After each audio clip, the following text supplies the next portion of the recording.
Tem gente nova dando exemplo de força, de vontade, de batalha no esporte. Tem gente igualmente jovem dando trabalho para a Delegacia Especializada de Atendimento à Infância e Juventude de Campo Grande. Quem está hoje aqui no estúdio da MS Record com a gente é a delegada Maria de Lourdes Cano. Delegada, nós vamos começar o nosso bate-papo atualizando a questão do acidente trágico envolvendo 7 adolescentes aqui de Campo Grande no último fim de semana. A gente começou o jornal, inclusive com um trechinho de uma entrevista sua que a Cris gravou lá na delegacia hoje de manhã, falando sobre o dono, essa conversa que a senhora teve com o dono da conveniência, que teria vendido bebidas alcoólicas para esses adolescentes. E no depoimento, ele disse que em alguns momentos lá na vida dele, lá dentro da conveniência, aconteceu de pais, os adolescentes tentam comprar bebida, se ele diz não, alguns pais descem para brigar com ele. Isso realmente é verdade? Ele disse isso? Qual que a senhora pensa sobre esse tipo de declaração, doutora? Ele realmente disse isso e confirmou que realmente a bebida foi vendida naquele local. Só que ele trouxe-nos também um fato de que a clientela dele é de uma classe social diferenciada, classe média alta.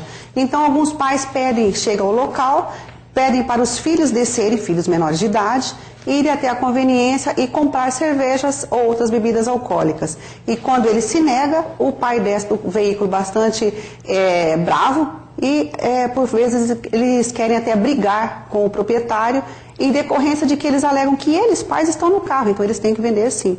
Mas é o contrário, pai. Você também pode ser responsabilizado, porque o estabelecimento, o proprietário não pode vender essa bebida alcoólica, porque ele é penalizado e muito menos você, pai, até mesmo um dever moral, e não só educacional e legal. Você também devia dar bons exemplos ao seu filho. Eu vou pedir para o pessoal rodar umas imagens que foram rodadas na cabeça da reportagem que a gente exibiu no primeiro bloco sobre o assunto, que mostram aí, é um outro pool, gente, do dono da conveniência. Eu acho que está aí, vocês podem colocar no ar enquanto a gente conversa sobre o dono da conveniência ainda, doutora. Ele disse que não pediu a identidade no caso desse acidente aí, porque considerou que os jovens, os adolescentes, tinham porte avantajado, pareciam maiores de idade, ele achou que não havia necessidade. Isso serve de justificativa, essa justificativa é aceita pela polícia para eximi-lo de qualquer responsabilidade? Todas as pessoas que se envolvem em delitos, elas tentam justificar, principalmente na polícia, o erro que cometeu. Mas, para a Polícia Civil principalmente, isso não justifica, porque sabemos que um dos adolescentes também desceu naquele local quando foi comprar a bebida alcoólica. E ele tinha um porte físico que aparentava ser de um jovem de 13 a 14 anos de idade.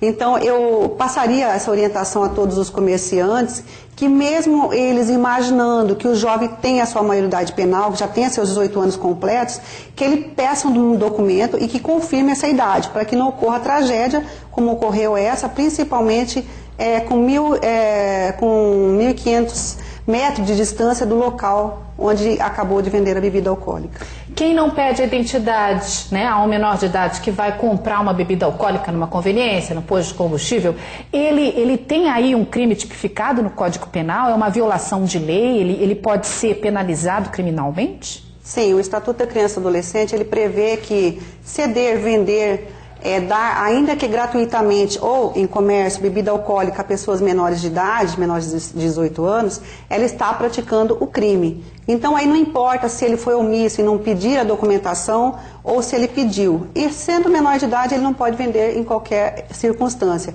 Nem mesmo ele imaginando que ele tem um porte físico avantajado e já seja uma pessoa de 18 anos. A mãe do menino que dirigiu o veículo também prestou depoimento para a senhora, né? E disse que no dia do acidente ela dormiu e quando acordou o carro já não estava mais na garagem. Aí ela disse em depoimento que mandou uma mensagem de texto para o filho dizendo para ele voltar para casa com o carro. O menino não respondeu a essa mensagem e ela não tentou mais um contato com ele. Isso tira da mãe a responsabilidade pelo que aconteceu? De forma alguma. Principalmente, toda pessoa que tem um veículo, cabe a ela, em todo momento, a vigilância daquele carro. Então, nesse caso específico dessa mãe, ela mesma afirmou que a chave desse veículo, ela ficava exposta em um chaveiro na cozinha da residência. Então, se ela deixou ali, ela deixou à disposição para que esse jovem pegasse. E por mais que ela alegue que ele nunca dirigiu o veículo e que aquilo ali ele pegou realmente escondido, isso não faz parte da conclusão da investigação e certamente ela será responsabilizada pela omissão de cautela. Sem contar que, veja só, uma das alegações dela, que ela tentou passar uma mensagem, aliás, que ela passou uma mensagem ao celular do filho dela, que em primeiro momento ele não responde. E por volta de 16 horas ela passou uma nova mensagem. Ah, viu uma outra mensagem. Sim, olha, se você está naquele momento realmente de desespero, porque o seu filho pegou um veículo automotor e ele nunca tinha feito isso anteriormente, como ela mesma afirmou, será que você não pegaria o telefone celular e efetuaria uma ligação ao seu filho, ao invés de ficar mandando mensagem? Amigos, né? A quem quer que seja que estivesse perto dele. No mínimo ao filho, uma ligação telefônica realmente, não esperando mensagem. Então, são vários outros fatores que são analisados e que a responsabilidade cabe ao pai e mãe nesse momento. Além da omissão de cautela, que outros delitos os pais podem ser responsabilizados? O Estatuto da Criança e Adolescente dele prevê outros crimes que pai e mãe praticam, principalmente uma multa pecuniária, que varia a princípio de 3 a 20 salários mínimos, pela omissão de cautela que ela teve também com o filho, né? Que ela deixou que ele estivesse com o veículo automotor, que é considerado perante a lei como se ele estivesse com uma arma de fogo, devido ao perigo que representa realmente, e também no sentido ainda do poder familiar, que ela não ali esteve na complexidade do poder familiar e ela falhou. Então, isso trata-se de um crime também perante o Estatuto da Criança e do Adolescente, que ela poderá ser punida, mas isso é só na conclusão da investigação que será analisado. Ontem, assistindo ao Balanço Geral, eu tive a oportunidade de ver um trecho da sua entrevista também, dizendo que alguns pais, nessa busca sua por depoimentos, nesse caso específico, alguns pais disseram que cediam o carro aos filhos menores de idade porque não conseguiam dizer não, porque a pressão dos adolescentes sobre eles era tão grande, eu quero dirigir, eu quero, que eles acabaram cedendo. E aí eu ouvi umas coisas que a senhora falou que eu achei muito interessantes, eu acho que vale a pena a gente repetir, porque às vezes quem assiste o Balanço não é a mesma pessoa que assiste a MS Record primeira edição, né? Essa questão de falar não, acho que hoje em dia tem que ter um curso para os pais aprenderem a dizer não para os seus filhos, né? Porque o não pode salvar uma vida. Hoje em dia nós vivemos num mundo em que pai e mãe, eles estão muito permissivos. Tudo eles permitem.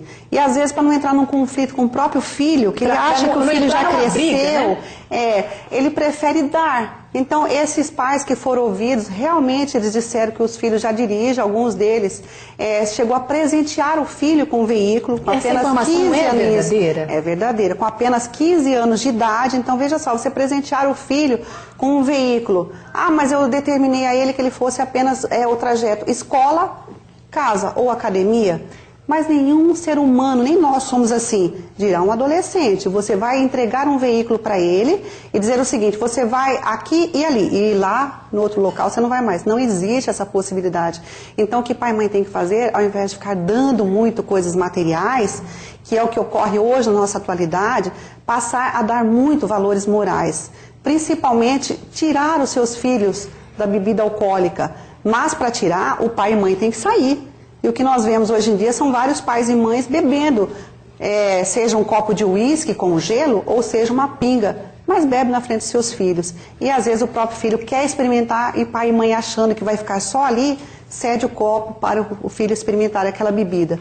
E o veículo ainda, pai acha que o filho, por ele estar dirigindo aquele carro, ele vai ser mais macho, mais homem. Que você pode ver que as meninas, elas não estão totalmente na condução de veículo automotor, assim como os meninos. E não é por aí, porque se você ensinar o teu filho antes dos 18 anos a dirigir aquele carro, você não vai conseguir segurar as rédeas do seu filho. Então aprendam, pai e mãe primeiro, a ter disciplina, para depois exigir do seu próprio filho. A Regimeire do Jardim Presidente mandou uma pergunta para a gente, até que ponto um menor de idade é realmente uma pessoa menor de idade na hora de responder pelos seus atos? A lei, o Estatuto da Criança e Adolescente, ele considera o menor enquanto pessoa em desenvolvimento, em formação ainda, né, que está se formando. Mas o adolescente hoje, na nossa atualidade, na modernidade, ele sabe o que ele faz. Todos os atos que ele faz consciente. Então, o que precisa, às vezes, é essa falsa noção de impunidade que há, que as pessoas acham que os adolescentes não respondem pelos atos que eles praticam. Respondem sim. Só que quando acontece um fato grave, aí sim que a sociedade acorda, que pai e mãe principalmente acorda, que quer se lamentar, mas que poderia ter corrigido lá atrás. Eles são penalizados, eles respondem a um processo quando não são recolhidos em uma unidade educacional de internação e aí é que vem o arrependimento, né? Aí é que vem o choro. E eu sempre digo a pai e mãe o seguinte, cuide do que é seu, porque quando vem uma notícia que um filho morreu, vocês não sabem a tristeza que é só quem passa. Então, enquanto a pessoa não sentiu aquela dor, talvez ela vai continuar cedendo carros para os seus filhos, para alegrá-los materialmente, e não dando educação de valores a eles, e muito menos dando amor, que não é dessa forma que dá amor a filho. E também continue dando bebidas alcoólicas a seus filhos, que o retorno é como este que nós estamos vendo. Delegada, Triste. você é a favor do corte radical da entrada de bebida alcoólica numa casa de família ou não? Eu acredito que tudo tem que ser gradativamente. Por quê? Primeiro você tem que educar, você tem que orientar. Isso desde pequenininho mesmo, desde criança? Dando bons exemplos. Então, se aquele filho não vê pai e mãe se embriagando no seu dia a dia, ele não vai ser um alcoólatra. Mas só que ao contrário, se vocês verificarem festas, formaturas, festas que envolvem jovens e que os pais estão presentes, vocês vão ver jovens menores de idade na mesa com os próprios pais, bebendo, ingerindo bebida alcoólica. E às vezes sendo carregado daquele local já em estado de coma e os pais não se mostram preocupantes. Então tudo que eles não têm de exemplo ali, eles vão fazer. Porque é a busca de novidade. A nossa telespectadora internauta Vanessa Monforte Barbosa pergunta para a senhora o que você acha da lei que permite dirigir aos 16 anos. Se nem o nosso Código Penal foi alterado, que não se permite a maioridade penal ainda para o menor de idade aos 16 anos, dirá para se tirar uma carteira nacional de habilitação para dirigir veículos. Então, primeiramente, teria que se verificar vários pontos para depois acontecer uma situação dessa.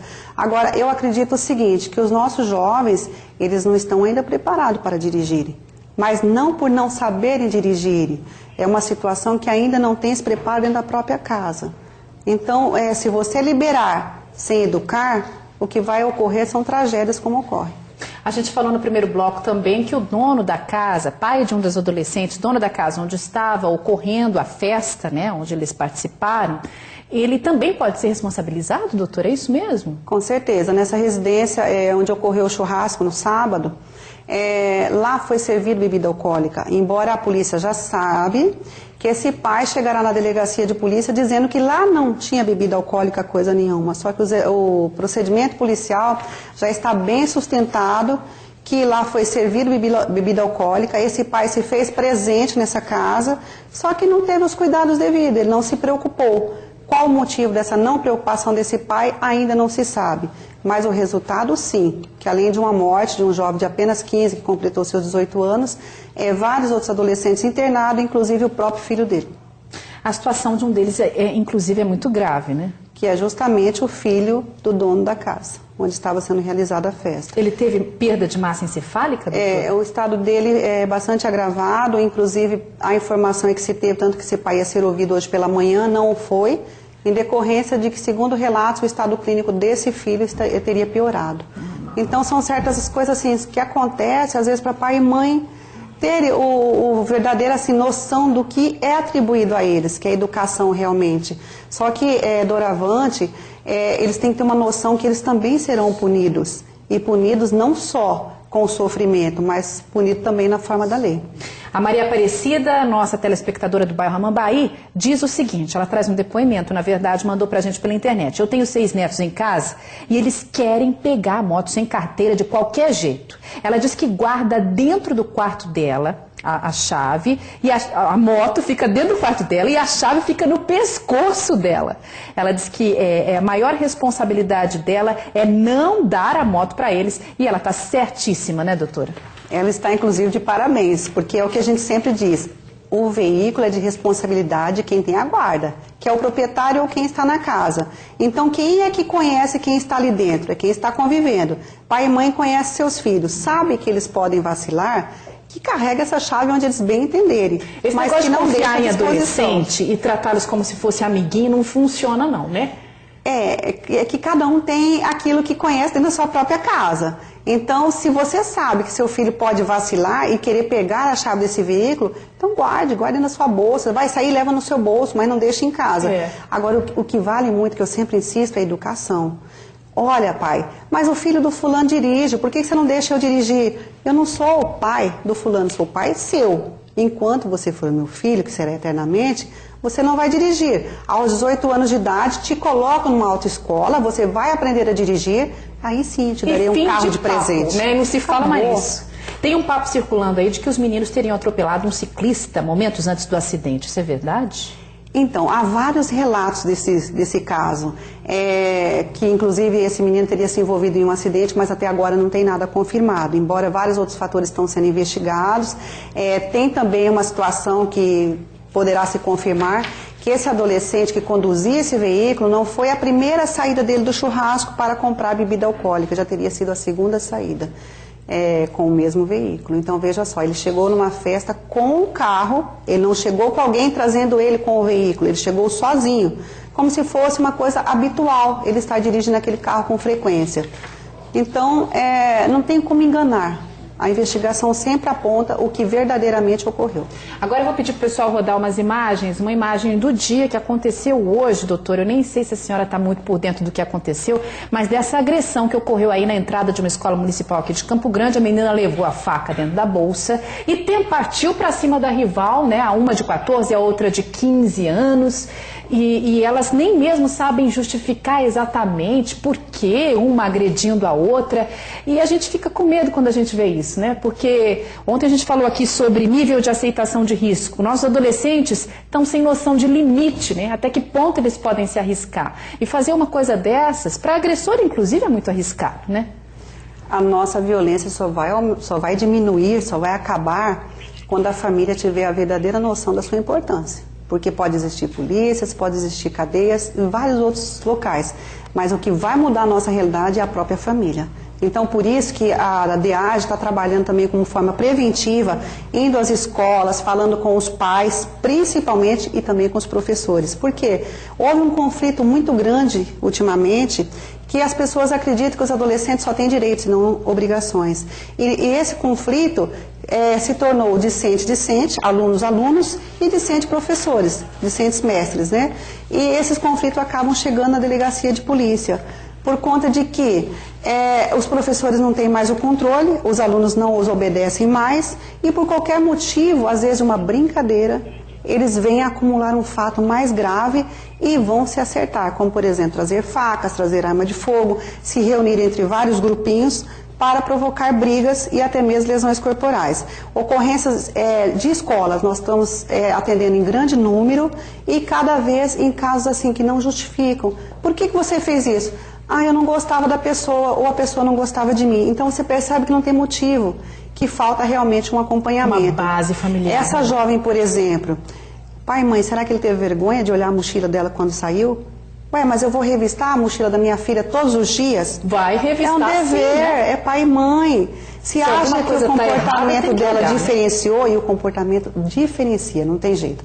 Toda vez que o jovem ele está prestes a se envolver em algum fato, ou em alguma briga, ou em alguma coisa que ele também está sendo vítima, ele muda o comportamento dele.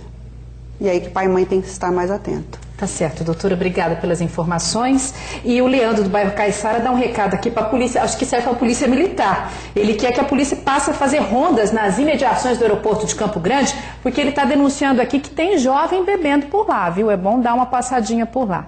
Obrigada, doutora, boa tarde. A Polícia Civil que agradece, obrigada. Tá certo.